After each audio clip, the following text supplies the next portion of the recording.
Hey guys, it's Demaya, back again with another video. And today I wanted to talk to you guys, I'm sorry, okay? I'm sorry for those of you guys who are waiting for me and Calvin, okay? Me and Calvin's video content. I know there's a lot of you guys who love to see that, okay? But me and Calvin are not going to be together until next week. So continue to just wait a little bit longer, okay? Calvin actually is the one that inspired me to this video because I did want to make a video but wasn't sure which topic I wanted to focus on. And so here we are, talking about being engaged. Ow! Dang. I don't know if you guys noticed, but I noticed that a lot of us are getting engaged in the season or getting married. I'm just like, God is in the neighborhood. God is so cool. He is blessing a lot of his children with the gift of marriage and all that stuff. So it's really nice to see. I know like a couple of Christian TikTokers, Christian influencers who have recently gotten engaged or recently gotten married. I'm just like, wow, I'm one of them. Like, I'm one of those people. Like, this is really cool. So it's nice to see all of us really transition into this new walk of life. And I'm praying that for those of you who are wanting marriage for yourselves, I'm praying that he will give that to you in your season, whether it be soon or not right now. I want to talk to you guys about the transition I've made from being single to relationship, courting, to being engaged, and then finally I will be married, right? Being single is a blessing, and I don't know why people don't want to cherish this time more, but I feel like it was different for me because I never really had the true passion that some people, or true desire that some people had for relationships or marriage in their life. Because I had a very pessimistic view on relationships in the first place. I was very negative, they're gonna hurt me. I don't want to be hurt. I don't want to be vulnerable. I don't trust anyone. All that I had in my brain. And so I never really even saw marriage or relationships as a thing I wanted to grasp or reach for. It was something that I daydreamed about from time to time. But in terms of wanting it for myself, for real, like I never sat down and prayed to God for a marriage or a husband for real. Like my mom continuously did, and people around me kind of saw it for me, but I didn't see it for myself. That's just me being real. So when I was in my single season, especially when I was walking with God in my single season, I was over the moon, flourishing, soaking it in, because that is the time that you have with God. You have to work on your relationship with the Almighty, the one who chose you, the one who revealed himself to you. I'm just like, I understand now why Paul writes in his letters, I forgot what book it is, I'm going to find it and put the scripture here, but having that marriage or being in a marriage or having a husband and wife is a worldly concept, because once you have that, you are now distracted from God, who should be at the forefront of our lives. And I don't think he was saying it in a negative way, because when I first read it, I was like, oh, I don't think it's a bad thing to be in a relationship or have a wife or a husband, but it is worldly in a sense, not the negative connotation of worldly, but worldly in the sense that it takes away from God. It takes away your focus from God. Of course, you're going to have godly centered marriages. You should be aiming for that. But once you're involved with someone else, you have to be dedicated to that person. And so I understand what Paul is. He said he wishes everybody were like him and not really aiming and striving for marriage, because then you dedicate all your time, your whole life to God. But God made marriages. God made Eve for Adam. Uses marriage as a symbolic thing to reference how he died for the church, or how he died for the world, and how husbands should lay down their lives for their wives. You know what I'm saying? So marriage is not a bad thing. So do not take what I said out of context. But I'm just understanding why Paul did say those words. But when I was single, there was no distraction of trying to work with another person for us as a unit to grow closer to God. It was just me. It was just me and my walk, me and my God, Jesus, me and Jesus, me and the Bible, me and my prayers, you know? And it was beautiful. It's something that we should all cherish whenever we are in that season. And I understand now the desire for relationship, marriage. I understand it because I'm here and I'm seeing how beautiful it is when you have an equally yoked partner, someone who loves God more than you, someone who is striving for the same things that you are, someone whose standard is set at the same standard yours is. You know, I'm understanding why it's something that a lot of us Christians want. So at first I wasn't getting it. I was like, why does everybody fiend for marriages, for a relationship, or a partner so badly? But once I was introduced to Calvin, once God revealed to me how beautiful it is to sacrifice, to let someone in, to trust someone wholeheartedly, to get hurt and learn, like you will get hurt in this life. And I had to learn that. And it was this beautiful thing. It was beautiful even throughout all the disagreements, arguments, pain, crying, tears, whatever you call it. It's a beautiful thing. And that's exactly what God had showed me. So I'm sorry, I'm kind of spinning the block a lot. Single season. If you are in the single season, please cherish it. And that's what I did, because I wasn't looking for Calvin. I didn't care about wanting anyone. I was fine on my own. And then God was just kind of like, boop, well, here's your guy. Here's your future. Like it was just something, and I was rejecting it wholeheartedly. Like, no. I don't want it. I don't want him. No. I was rejecting it so badly. But God saw it fit to take me out of that single season and bring me into something where I have to now get out of my isolated self mindset and now learn how to love another person. Because even though I was walking with God for a few months at the time, reintroducing myself to God, re-establishing my relationship with God, he was like, all right, here's somebody else now. Love him. Learn to love another person. Because I had not yet learned how to do that the right way. I was very much to myself, with myself, by myself, and I was fine with that. And I think God saw that as something I needed to work on. When you're with another person, it's a lot of sacrifice. It's a lot of learning. It's a lot of dying to yourself, dying to your flesh, dying to the things that you like to do on your own as an individual, and learning another person, learning what they like, learning what they love, learning what they don't like, learning what gets them upset, learning together, learning how to be better people together, learning how to grow, learning that your failures don't make you failures.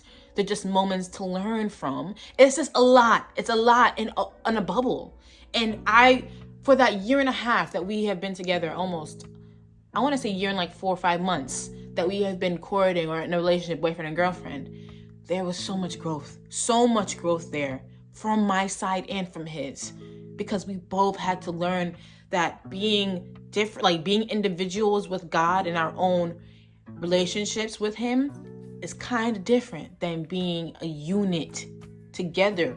It's kind of different. You're serving God on your own for sure, but now you're joining with someone and learning how to serve him together. And that's not marriage yet, but I'm just saying, like, it's not about you anymore. It's about you and another person, and you're both working towards that marriage goal. That die to yourself, submit to your partners, love your partners, saying like that's what it is. And that's what we had to learn. And we're still continuing to learn that. That transition, that single to courting transition was interesting. I'm not going to say it was the hardest thing ever, but it was hard because you're dealing with a stranger. He's a stranger. I had no idea who this kid was. You know what I'm saying? I didn't know who he was. But I knew that God was nudging me towards him and telling me to love him and learn how to do that. Learn how to love him, Demaya, the way that I love him. And vice versa. He had to love me the way that God loves me. And it's something we're still learning. We're still learning how to do. But we're learning nonetheless because, first and foremost, God told us that if you're going to be with this person, you have to love them like I love them. Second and foremost, we love each other. You're only going to want to do what's best for the person if you love them. If you love someone, you're going to want to sacrifice. You're going to want to treat them better. You're going to want to treat them the way you would like to be treated. You're going to want to consider their feelings, consider how they would want this to be done. All that stuff. I can keep going on and on forever. It's required if you're going to even think about dating or introducing yourself to another person for the long haul. Okay? Because we date, or we're courting with intentions to marry. We're not just dating for a month and just being like, all right, yeah, nah, it wasn't for me. No, okay, we're dating with the intention to marry. This is going to be my partner for a long time. You're not saying just go ahead and date and then the first person you date is going to be your husband. No, use your discernment. Talk to God about your partner. Allow God to reveal who that is to you. Not everybody you date or get introduced to. I don't even like the term dating, but you know what I'm saying? Like, not everybody you meet is going to automatically, just because they're Christian, it's not going to automatically mean they're your future husbands. It's not going to. Okay? You have to use the discernment. You have to talk to God about it. He has to reveal that to you, okay? Now, transitioning from the courting life to the engaged life. Listen, it's not that different. I'm not gonna lie. I just have a ring on my finger. But there is a small difference. Now, we're kind of like, me and Calvin are kind of still young, okay? I am 23 years old and so is he. So we're still like trying to navigate this adulting life thing that we have going on in this society. Like, bros, I'm still with my parents and so is he. You know, it's like we're both kind of kids, but trying to be adults. And that has been challenging. I can't even lie. And say it hasn't, because I'm still living in New York. He's still in Houston. We're trying to navigate how this financial thing works. You know, how does this living together thing work? We don't know these stuff yet. And it's going to be an adventure. It's going to be something new. It's going to be something fun. It's going to be something stressful. We're going to want to kill each other probably sometimes. But we're willing to do that. But now we got to buckle down. Now it's no more, oh, I'm just going to bring you flowers and it's going to make me happy. Or I'm going to buy you this and it's going to make you happy. No, it's time to buckle down. It's time to plan. It's time to really start working like towards our future together. Okay? Because God is not just going to, boop, all right? Yeah, we can have faith. We have faith that God will work it out, but it's on our end. We have to do our part as well. So this wedding is not going to happen. This apartment is not going to happen. This, the financial things are not going to happen without us also putting in whatever we need to be doing for it to happen. The only thing I can say is that it's just been a little stressful. Like we said, we wanted to be married and now God allowed this to happen. Now it's real. Like, it's real. We have to start working or else we'll just be engaged forever. Neither one of us want to do that. I don't even plan on having a long engagement. It's a lot of thinking. It's a lot of planning. It's a lot of like going to him about stuff, us being more open. It's just a lot. But the role is still the same. We support each other. We love each other. Die to ourselves every day. We come to each other. We ask questions. We're honest. But now I'm just getting ready to be a wife. It's gonna be different because I'm gonna be honest with you guys, and now I kind of regret even having this mindset, because I'm telling you, I was a very like selfish is the word. Like, I didn't really care about anyone but me, you know, and I cared about how I was doing, and if I'm good, then that's good. I didn't trust people, and I didn't want to because I've been hurt so many times, and that's just how life is. You're gonna be hurt. You can't take that out on the people who love you and care about you. Okay, yeah, they're gonna hurt you. Suck it up, you know, move on. Get it out, but you cannot harbor those feelings inside of you, because it's just going to eat away at you and let your perspective on life and other people just get distorted. And that's what the enemy wants. And that's what he did. He did that to me. But now I'm free, you know what I'm saying? So at that time, like even in my single season, I was just like, I don't want kids. Like, I don't want kids. I'm scared of the pain. I'm scared of not knowing how they'll turn out in the future. Everything that I can't control, you know, like it's beyond my control. I don't want to deal with that. But I've been learning so much ever since I got with Calvin. He's very family oriented. He loves the idea of having a family. He is so opposite from me, because ever since he was a kid, he has been dying for marriage. And I'm the opposite. I'm like, I don't really see that for myself. And it's crazy how God put the two of us together. So ever since I got with him, I told him, like, I don't really want kids. Like, I'm scared of having kids. He's too much. He's too kind, you know. He's too lenient on some things. He was like, well, I'm not going to force you, you know. But it was something he wanted so badly that I can't even front. I'm not going to feel comfortable in saying that I don't want kids, knowing that his dream was to have a family. I would have never felt comfortable walking this married life out with him, not having kids, or not even attempting to give him something that he dreams so much for, because of my selfish outlook on it. Oh, I can't, I'm scared of the pain. It's gonna hurt. Oh, like, what if they turn out bad in the future? I don't know. That's not up to me. That is up to God. And so God has slowly been shifting my mindset about it. Like, Demaya, kids are a blessing. You are a blessing, aren't you? You're a blessing to your mother. Kids are blessings. They teach you about sacrifice. They teach you how to love. They teach you about patience. I see that now. And I can't really sit here and say like, yeah, I want kids. No, I still have my reservations, but I am willing to have them and to learn about what being a mother is, what being a wife is, what having a family is. It's not all about me. This life is not about me. And that was my problem this whole time. I always thought this life is about me, only about me. And I was wrong, so dead wrong. And that's what God has been revealing to me ever since me and Calvin got together.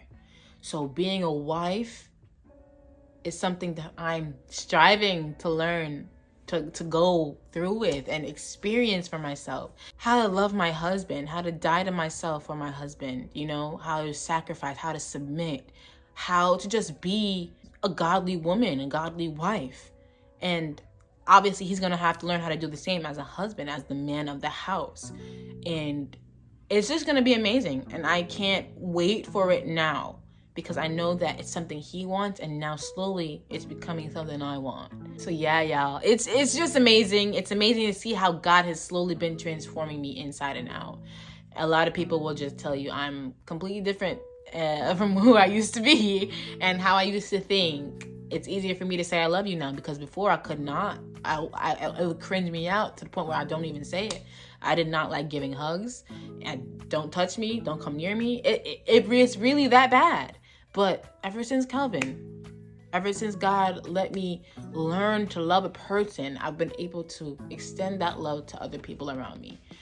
Slowly but surely. I'm not there. I'm not all the way there. I'm not perfect, but it's been growing, and I am loving the process. I love to see what I've become, who I've become, and I want to continue growing. So yeah, right now in the engaged season, I'm just gonna continue learning how to be a godly woman for my fiance, my future husband.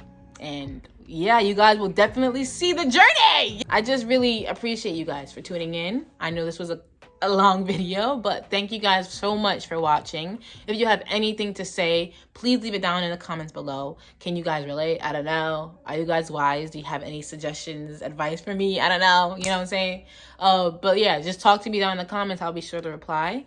And yeah, y'all, I love you. God bless you. Peace. I'm out, Jay.